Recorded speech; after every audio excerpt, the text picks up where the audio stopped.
Today we're going to show you how to properly replace your orange separator tab on your Baum folder 714 XLT. First, you're going to want to make sure that you take a piece of paper and place it underneath the existing separator tab. And you're going to want to lower the tab to where it's just touching the paper. Then you're going to want to open the tab up with 2 turns. This is going to allow you for future adjustment of the replacement separator tab. Then you can remove the old tab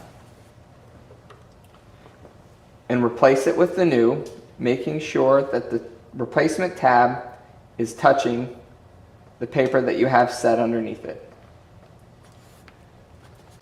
After you have your new separator tab in place, before you run your next job, you want to take a sample of that stock and place it inside the feed table.